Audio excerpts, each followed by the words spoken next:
Afternoon, I'm Dejan Kovacevic of DK Pittsburgh Sports. This is a new double shot show. Comes your way at 4 p.m. Eastern every weekday. Where is Roman Wilson? There isn't one question that's been coming in here more often over the past couple weeks than where is this team's high draft pick who was supposed to be someone who could contribute immediately, who had been at least loosely compared by management to Puka Nacua, not necessarily in, potential or whatever, but just in terms of his style. That's what they actually need. And they're not putting him on the field. And before I take issue with them not putting him on the field, I'm going to give Arthur Smith the time of day. He addressed the subject matter this afternoon on the South Side. So I just think he keeps working. You're talking about a lot of time in this for a young player and working very hard. I imagine it would happen sooner or later, but it's not you've got to meet this certain metric. A lot of it's getting back into game shape. You're talking about a young player. We have such a long way to go too, but he's doing really well, making progress every day. I imagine that probably happens sooner rather than later. It's just, can you miss all training camp? It's getting your legs back in. It's not like a guy that had played 4 games and he missed a week or two. There's a lot of football and conditioning, and certainly the young guy mentally too. Very pleased with how his progress he's made though. So Wilson is working hard. He's conditioning. Smith didn't use this term, but he's trying to get on the moving train. And I understand what Mike Tomlin means when he says that, because that's very much his terminology. I can respect the thought process behind it to an extent. Wilson is the player who plays the position at which the Steelers are currently most deficient. I understand they're missing all their outside linebackers. I still think this position is the one that's the most deficient. So if you have that set of knowledge, and if you believe that Wilson is fully or even close to fully recovered from the ankle injury that's had him out really since, what was it, the 3rd practice of training camp? Here's what you do. Ride with me on this. Tell the kid, go through the playbook. Go through the entire playbook. Find, 3 of them. Circle them. Tell us why you like them. Tell us why you think they'd be effective. Tell us if you think that that's something that you and Justin Fields could get on the same page with. And then execute those plays. That's all. He doesn't have to be out there on every rep. He doesn't have to be tasked with all of the run blocking assignments, for example, that Van Jefferson gets. That's why Jefferson's out there. Jefferson's out there for the same reason that Smith had him in Atlanta, same reason he wanted to bring him to Pittsburgh. He wants Jefferson to be able to execute the blocking schemes, in part because George Pickens won't. So you need to have at least some of your wide receivers doing what they're supposed to be doing. Jefferson comes out there and compensates. But he's not making catches, and he's not advancing the football. And none of these guys, when you add up their catches and yards, never mind yards after the catch, between Jefferson, Calvin Austin, and whoever those other people were who were catching passes the other day, you have Wilson not even getting a helmet. You have Wilson not even getting on the field. Why? At DK Pittsburgh Sports, we take pride in coverage that connects our city's fans to their favorite teams. Now, that connection's stronger than ever. Introducing our all-new state-of-the-art app. Find expert inside reporting and original podcasts. Check live box scores. Track the latest stats. Chat it up with our community of thousands of fans, all in one place. The new app from DK Pittsburgh Sports. Coverage that connects.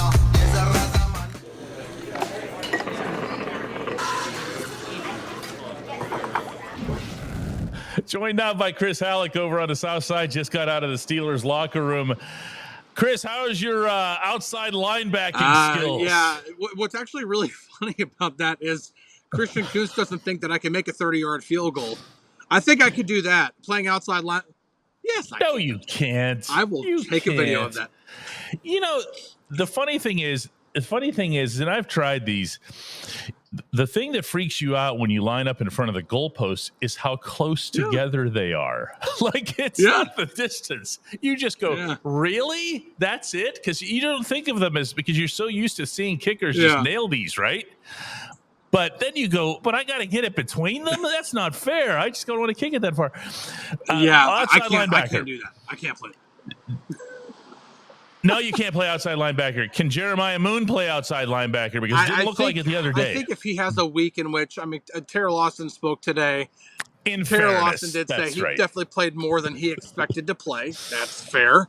When Nick Herbig goes down with an injury mid-game and you're kind of thrust into it and you're having to use Isaiah Loudermilk on pass rushing downs, that kind of shows you how desperate they were for just to have a body there. But give him some time. Yeah. He actually looked pretty good in training camp. I thought he had a good camp. Yeah, we liked him. Yeah, that's true. And I just he you know how your brain works. You just remember the last bad thing you saw, right? I mean, it's just how it is. It's like that, the bullpen guy who gives up the ninth inning home run. It takes him a month of good outings to make you forget the home run. Moan was shoved back, I thought, like 30 yards beyond wherever Dak Prescott was, and it was a little bit too easy. Had virtually no penetration, and by the way, wasn't all that great on sealing the edge either.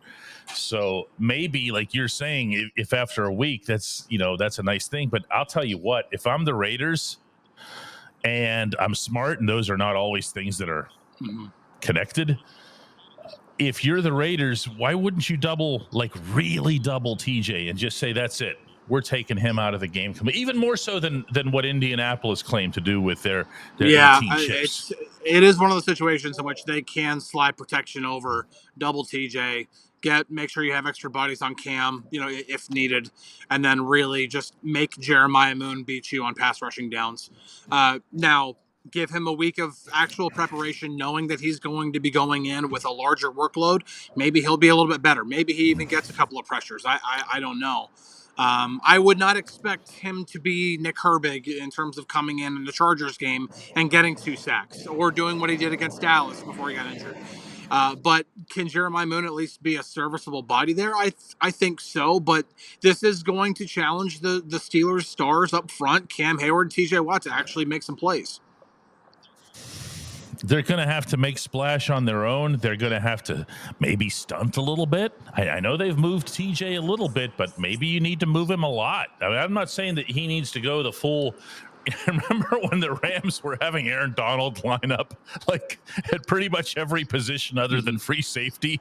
It was like, listen, you might have come in here with a scheme to face AD, but you're not going to know where he is until the ball is snapped. And I'm not saying that you do that with TJ. I know how comfortable, how trained, how methodical he is at his exact position. But I am saying you do some things that look and feel a little bit different, a little less predictable. That is, unfortunately, that's really hard to do whenever you're down so many guys. At this point, I think what they really need to do is to make sure that all their P's and Q's are taken care of up front. That's really what they need to do. I don't think they need to try to do anything overly special, try to outthink themselves. I just think they just need to challenge their guys to just beat the other guys in front of them, because then you can let your guys on the second and third levels try to do their best in terms of coverage, in terms of making sure that their gap integrity, like especially the linebackers, their gap integrity is good against the run. And that, I think, is also where Isaiah Loudermilk comes into play too, because I expect him to kind of be lined up on that edge and run heavy downs.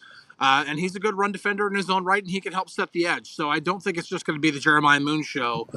This is going to take a full team effort up front, and they really need to do it in order to bounce back, even against the Raiders.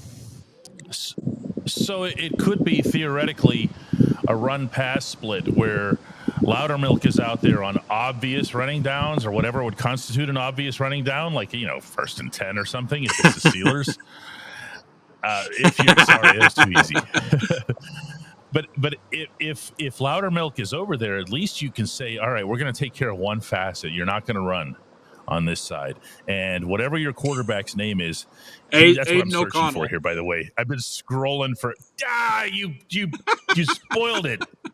I just wanted to find it here, and I'm scrolling down so far on our feed here at DK Pittsburgh Sports to find Aiden O'Connell is his name. He's the quarterback. All right, so he's the quarterback. I don't know his name, obviously. There's not going to be much of a reputation to him. Why not forego all of this stuff that we're talking about and just send the house?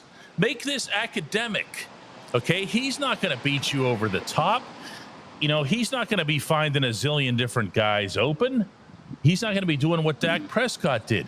Just go get him. Just win the game. Buy yourself some time for Alex Highsmith, Nick Herbig, and everybody else. Well, one of the other ways that you can beat a quarterback is to disguise your coverages. And if this is a guy who hasn't seen the Steelers defense, and the Steelers can disguise their coverages pretty well. There's a lot of times in which they're disguising, it looks like cover 4, it turns into cover 3. Times that they're disguising cover 3, turns into cover 2.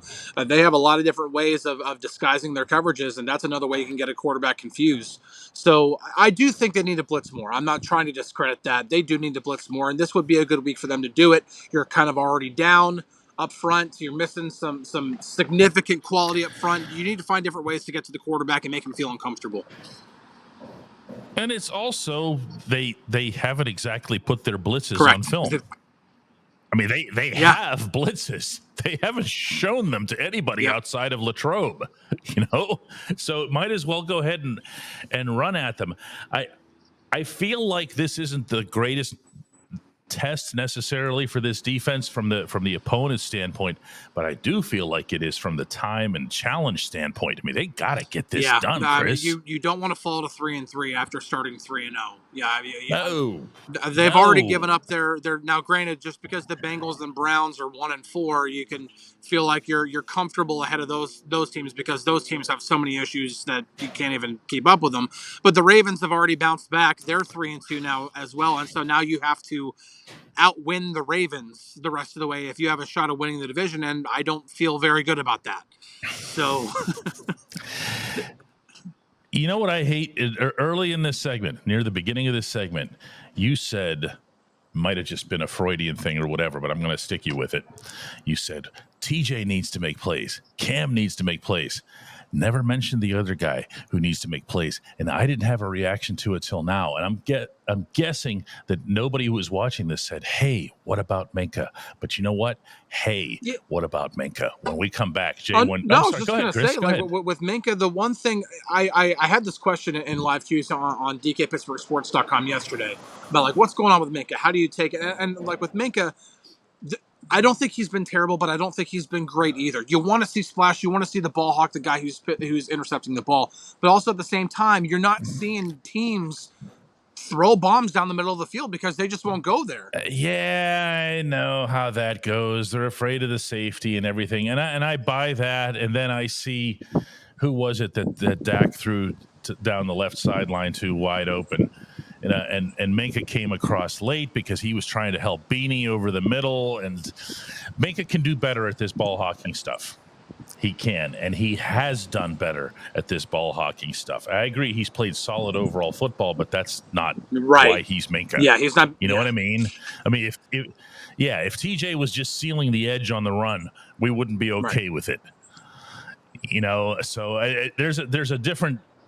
You play to your own standard, not to everybody else's standard. So I definitely see. I definitely hear what you're saying when it comes to Minkah, and I do think that there is merit to that. That TJ needs to make plays, Cam needs to make plays, and you do pay Minkah to make plays too. So that does need to come. Might as well start on Sunday. When we come back, J1Q.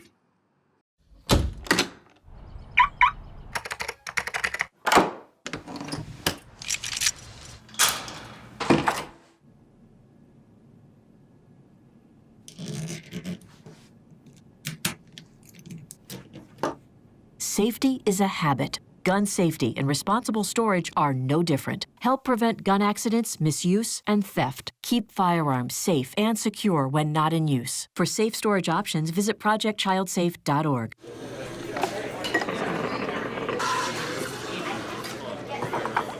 Welcome back. Time now for J1Q. That stands for Just One Question. And today's comes from John Rudzik in Orlando, Florida. Hey, DK, with all the problems we're having in our secondary right now, and as you alluded to, the problems specifically concerning Beanie Bishop, would we not be better off bringing back somebody like Patrick Peterson, who has expressed an interest in coming back to the team? Mike Tomlin loves him, and he's been here before.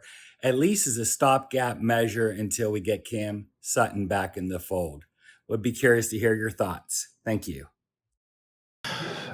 My first thought is to swing right back to the whole moving train concept and how I do sometimes, but I don't always accept it as an excuse or as an explanation, I should say, to be a better term, for why someone wouldn't be able to adjust on the fly. Where Pat Pete is concerned, yeah, you're right. He expressed an interest. He's vocalized it. He's made it public. He didn't just express it to the Steelers, which would lead me to believe that Pat Pete has kept himself in good shape. Now, there's a difference between, jogging every day, walking the dog and stuff like that, and being ready for a National Football League game that weekend.